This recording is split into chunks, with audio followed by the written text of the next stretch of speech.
A very good morning to all my dear students. Today for class 9th, I am taking poem 5th, A Legend of the Northland. I hope you all have gone through the latest syllabus of 2021 that I have provided you in your last study material. Please go through that because many chapters have been deleted from your syllabus. Some of them we have already discussed, so you can delete those chapters.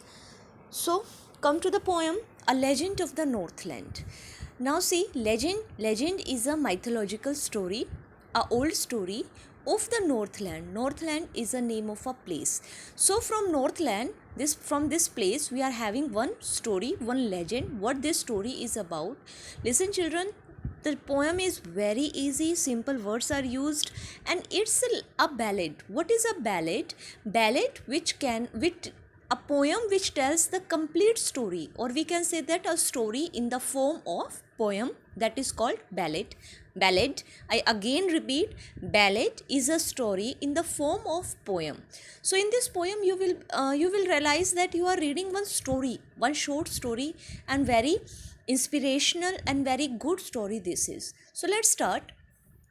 This poem narrates the legend of an old lady who angered Saint Peter because of her greed. So two characters are there. One is a old lady who is very greedy, and other is Saint Peter. So one saint is there whose name is Peter, and Saint Peter was very angry on this lady. Why? Because she was very greedy.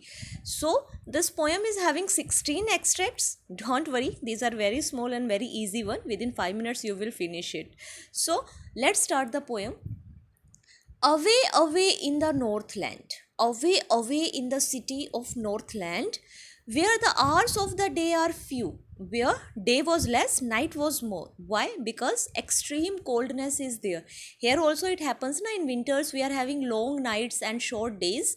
So there, where the hours of the day are few and the nights are so long in winter that they cannot sleep them through. So they cannot sleep them through. Who are they? They are parents. Parents are not able to let their children sleep. Why? Because nights are very long there.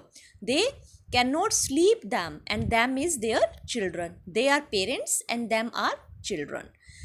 So where nights were very long and children were not ready to sleep, then parents used to tell their children a story, a bedtime story. So that one story the poet is describing here, where they harness the swift reindeer to the sledges when it snows. Sledges, swift reindeer, swift is very slow, and it's a type of hut, a house that we used to make when it snows, and the children look like bear cubs in their funny furry clothes. And children, they have to wear big coats, furry coats, because there is extremely cold there, and they are looking like baby bears or bear cubs. So then they tell them a curious story. I told parents tell them a very curious story at the bed, at night, or we can say that bedtime stories parents used to tell them. I don't believe this true. And the poet is saying that though I don't believe that this is true story, and yet you may learn a lesson if I tell the tale to you. But still, though it is true or not, I can't say, but you can learn a good lesson from this poem that I'm going to tell you. So from here the poem is beginning. I hope the first three extracts are clear to you, that in the Northland, this is the legend of a Northland where days are less and nights are more in hours, and children are not ready to sleep. So parents used to tell them stories in order to make them sleep. And the children are looking like bear cubs because they have to wear very big furry coats and clothes. So here the story begins. Once, when the good Saint Peter lived in the world below and walked about it, preaching just as he did, you know. So, once there was a Saint Peter who was traveling through the world, country to country, place to place, and what he was doing, he was preaching, he was teaching people. Just as he did, you know. And you know that Saint Peter, famous name it is, he used to preach, he used to tell the correct path to the people. So his what he was doing, he was moving from place to place and he was preaching the people. He came to the door of a cottage in traveling round the earth. So when he was taking the round of the earth, it means he was moving from one place to another in order to preach the people, preach the humankind. So once he came to a door of a cottage. Cottage is a small house. He stopped there where a little woman was making cakes and baking them on the hearth. Hearth, where we bake the cake. So he saw that inside that cottage, one little woman was making cakes. Fine, baking. She was baking cakes. And being faint with fasting means not eaten anything, hungry, and he was about to faint. He was about to unconscious because he was very hungry. For the day was almost done. Almost done means whole day passed and Saint Peter had eaten nothing, and he was almost about to faint when he reached to the door of that cottage. He asked her from her store or cake to give him a single one. So he asked that lady that from your store of cake, why? Because she was having this shop of baking cakes, many cakes she was having. So Saint Peter asked, please give me one cake. I am hungry since morning and I am almost going to faint. So I want one cake. So she made a very little cake, but as it is baking lay, she looked at it, and though it seems too large to give away. So she made a special cake for this Saint Peter, not because she was a kind lady, but because she wanted to make a thin cake. But when the cake was ready, the cake was baked, it seemed that it is so big to give away, it is so big to donate, it is so big to give to Saint Peter. Why this? Because the lady was very greedy. Therefore, she needed another and still a smaller one, but it looked when she turned it over as large as the first had done. So, she decided to make another one, and this time she made more smaller, more thinner, but when it was ready, still she couldn't part it with, and she in second cake also she felt that this is so big to donate, this is so big to give. She was not ready to give even second. Then she took a tiny scrap of dough and rolled it flat and baked it thin as a wafer, but she couldn't part with that. So, third time she also made, and this time she made like a wafer, very thin layer of cake. But she was not able to give that also because her inner conscience was not ready to part with that cake also, because she was extremely greedy, and when the cake is ready, she felt that this is too big, that much big I will not give to this saint. For she said, now she is thinking herself, my cakes that seem too small when I eat of them myself and yet too large to give away. So she put them on the shelf. Now she thought, when I make these cakes and when I make it for myself, these cakes seem so small. But today, when I have to give to another person, this seems too large. Why is it so? Because she was greedy and this was in in her psychology. So she put them on the shelf, in the cupboard she put. Then good Saint Peter grew angry. Saint Peter, who was very hungry and who was waiting and watching all these dramas, that she had made three cakes but she is not ready to give her. So he grew angry. For he was hungry and faint, and surely such a woman was enough to provoke a saint, and such a greedy lady. This is enough to provoke. Provoke means to get to irritate, to provoke a saint. And he said, you are far too selfish to dwell in a human form. You are so selfish that you don't deserve to be in human form.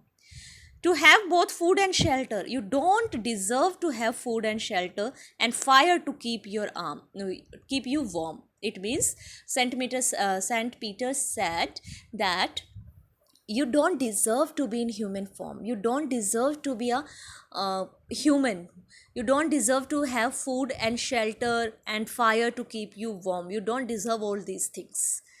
Now you shall build as the birds do. Now he is cursing this lady. Now you shall build as the birds do. Now you will live a life of a bird and you will do like the birds do, and shall get your scanty food by boring and boring and boring all day in the hard dry wood. Like birds and animals, they don't store food, na? Like we human beings do. what they do, whenever they need, whenever they feel hungry, only that time they come out in search of their food. So he cursed the uh, old lady, or I can say the little lady, and he said that like birds you will do all the activities, and by that only you will get scanty food, mere food, less food. Then up she went through the chimney, never speaking a word. As soon as Saint Peter cursed that lady, she became a bird, and she flew away from the chimney. And out of the top flew a woodpecker. What she became? A woodpecker. You know na how a woodpecker used to bore and bore in the stem of the plants, and by that only she used to get very less food. So Saint Peter cursed her so, and she became a woodpecker, and she flew away from the chimney. For she was changed to a bird. It was a curse of Saint Peter that she changed into a bird. She had a scarlet cap on her head. Scarlet is a red, like chef used to wear. Na? You might have seen chefs white cap. What kind of cap they used to wear, chefs? So like that, red scarlet. Red is the color of scarlet is the color red. So she was having one cap on her head, and that was left the same. Only that cap was left on her head, but all the rest of her clothes were burned black as a coal in the flame. Birds, woodpecker can't wear clothes now that she was wearing. All things were disappeared. Only that cap, that chef cap, that shows that she was a chef who was baking cakes, and Saint Peter has cursed her. Only that was left. And every country school boy has seen her in the wood. And it is told that when the school going students went to the school, go to the school, they see the woodpecker in the woods. And what is the sign, what is the recognition of that bird? That she is having that scarlet cap. It shows that this is that bird, this is the woodpecker, this is the little lady who used to bake the cakes, and now she is converted into woodpecker, where she lives in the trees till this very day, up to now also, boring and boring for food. And as the Saint Peter has cursed, still she is a woodpecker, and she bore and bore in search of her food. So I hope this poem is clear to you. Please take a ballad is a song narrating a story in short stanzas. I have told earlier also. Ballads are a part of folk culture or popular culture and are passed on orally from one generation to the next. You might have heard many stories from your uncle and aunts. They used to tell you that this happened, like it was just some imaginational mythological stories they used to tell us, and we sometimes we believe on those also. So this is a story which is orally passed from one generation to another generation, as poet told earlier also. I am not sure whether this is true or not, but yes, you will learn a good lesson from this poem. And what is the good lesson from this poem that we learned? That we should not be so selfish. We should help the hungry if we can. If we can help, if we are having that much that we can give someone to save their life, we should donate, we should give. We should not store all these things. We should not be like this little lady or the old lady. So the poem is very clear, and the name of the poem is A Legend of Northland.